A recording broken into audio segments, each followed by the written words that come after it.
Hey guys, today on JD Cars, we'll be continuing the BMW M3 style conversion with the installation of M3 style front fenders on my BMW F30.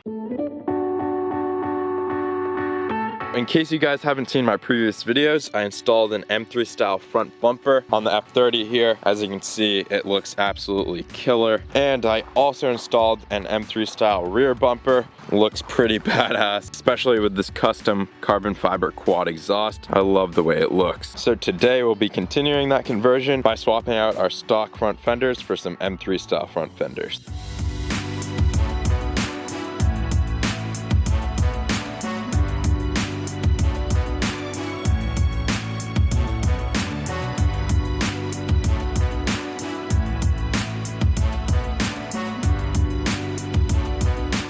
So I did purchase this car knowing that there was a bit of minor body damage. For example, on the front fender here, looks like the fender got dinged by a door or something because we're missing a bit of paint. There's also a dent right here.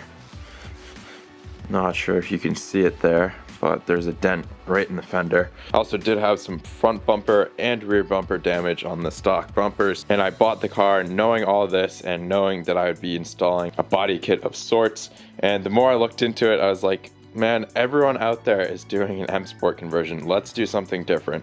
So I'm doing this M3 style conversion and I couldn't be more excited. As always guys, a lift is not required for this install, but I will be using one just to better show you the location of all the fasteners underneath the car.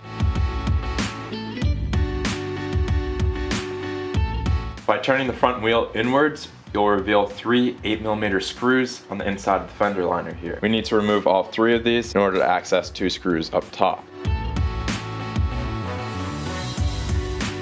After peeling back the fender liner here, use a plastic pry tool to hold it back out of the way. And by peeling back the fender liner, you're going to reveal 2 10mm screws up at the top corner of your front bumper. These screws go through the front bumper and into the front fender, so we'll need to remove these in order to remove the fender. I recommend using a flex driver to get in there and access those screws. Next, we'll be removing this little plastic Fender Guard here, and it's a good idea to use some masking tape to protect the paint here. This way, when we come in with our pry tool here, we're not going to damage the paint. So you'll actually want to come in behind this plastic guard here and pry up on this plastic rivet. The small head on these rivets makes them pretty difficult to remove, and they are single time use rivets, so I'm just going to use some channel locks, grab a hold of the head of them, and pull them out like so. Once you've removed all 3 of those rivets, you're going to need to come underneath the side skirt here to remove a bunch of these T30 Torx screws. Here are 2 located right here. There are a bunch of these that run down the side skirt here. We'll need to remove those to pry off the side skirt and access fasteners underneath the fender here. Now I can't even use my lift for this step because the lift arms interfere with removing the side skirts there. So I too have to work on the car on the ground here, and as you can imagine, it's nearly impossible to get a drill underneath there to remove those T30 screws. So I highly recommend picking up one of these right angle adapters. I bought it a few weeks ago specifically for this job, and I've actually ended up using it for a ton of other stuff, and it's very helpful, super maneuverable, and yeah, so I'll have a link to this along with the other tools and materials down in the description below.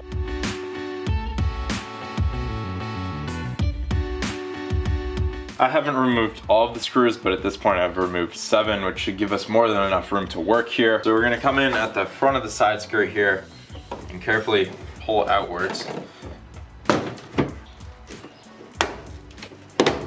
Once again, using our right angle adapter, you can grab a 10mm socket. There's 1 10mm screw you need to remove right here.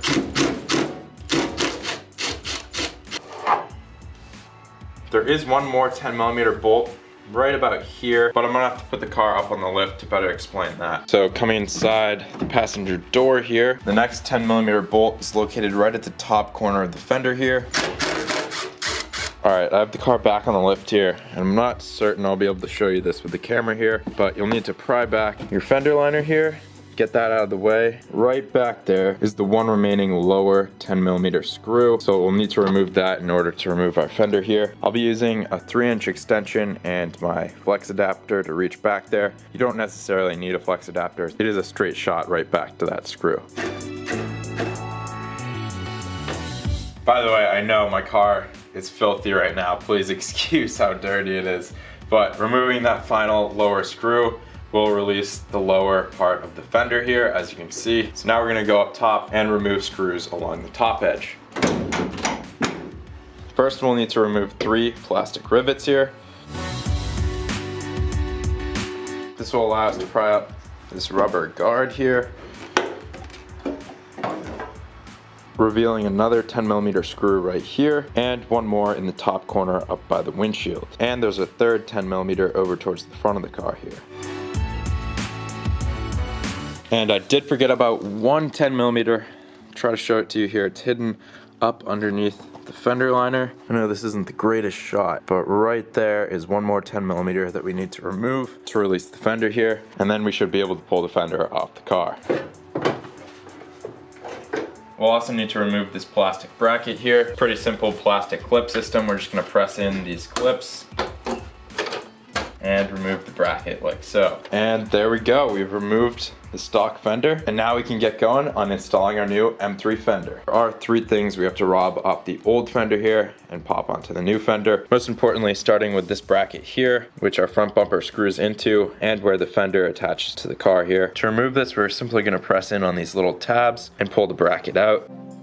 And then we'll also need to remove 2 clips from the fender, one located on the bottom of the fender here. Just grab a pair of needle nose pliers and pry this off, and do the same with this clip up here. I didn't realize at first, but this bracket is actually part of the fender, and we'll need to remove this clip as well. Now with our plastic bracket and our metal clips reinstalled on the new fender here, we can begin installing it. Start by reinstalling this plastic bracket down below.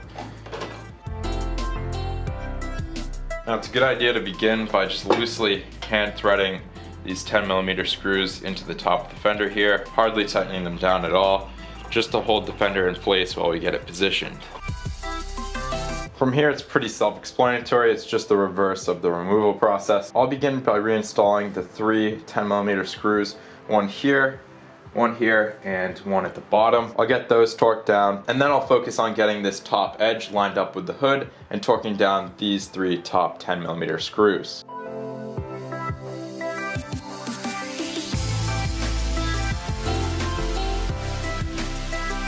Okay, with mostly everything down here taken care of, I've now lightly tightened down these top 3 10mm screws on top of the fender here. I just used a hand driver to very lightly torque them down so that I can still move them, but they're applying a little bit of friction to the fender here. So I'm gonna pull the fender all the way out, away from the car.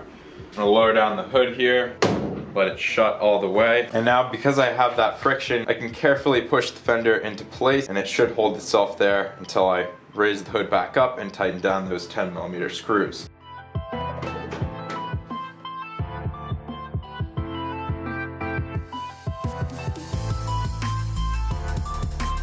Alright, pretty much everything is taken care of with the fender here. Now I just need to pop back in our side skirt.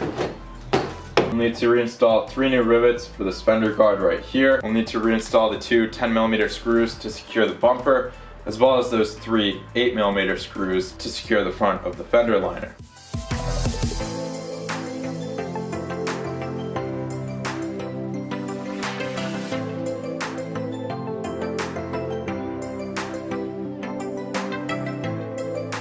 All that's left to do now is reinstall those plastic T30 side skirt screws underneath the car. And that completes the installation of the M3 style front fenders. Included are these fender vent trim pieces, and they just pop into place like so. I'm not going to pop mine into place because it looks like it's going to be really difficult to remove, and I plan to install either a black set of these or maybe even a carbon fiber set. I'm going to wait until I receive my new set. Taylor about the fucking flex.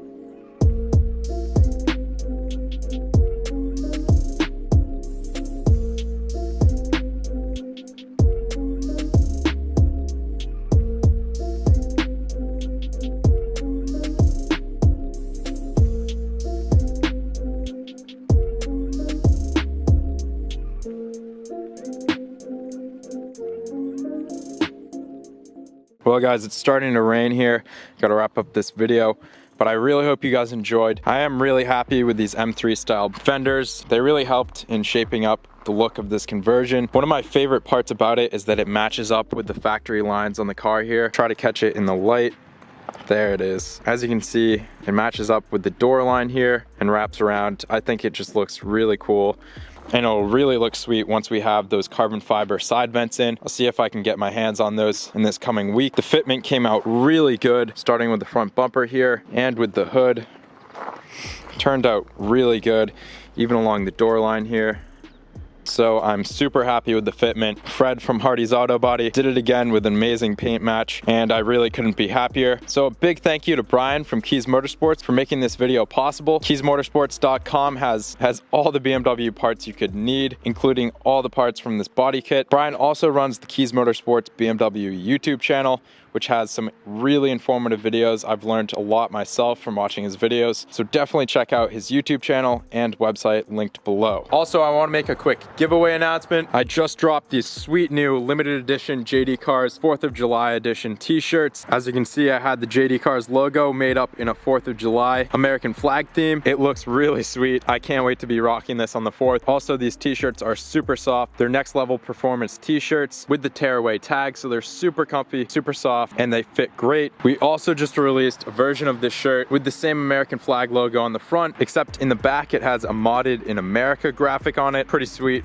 Definitely go check it out on the website. So I'll be giving away these t-shirts in a size of your choice, or you can opt for a $20 JD Cars store gift card. The choice is entirely up to you. All you have to do is subscribe, follow the JD Cars Instagram at jd.cars. Third, leave a comment down below what you'll be doing to celebrate the 4th. And if you win the contest, I'll be contacting you via Instagram direct messages, so be sure to be following the JD Cars Instagram at jd.cars. Please smash the like button on this video. It helps me out with these projects quite a bit. Be sure to use discount code 10% off 2019 at jd-cars.com for your JD Cars merch. And finally, please subscribe and turn on that notification bell to stay up to date with this exciting build. Thanks for watching, and I'll see you guys next time on JD Cars.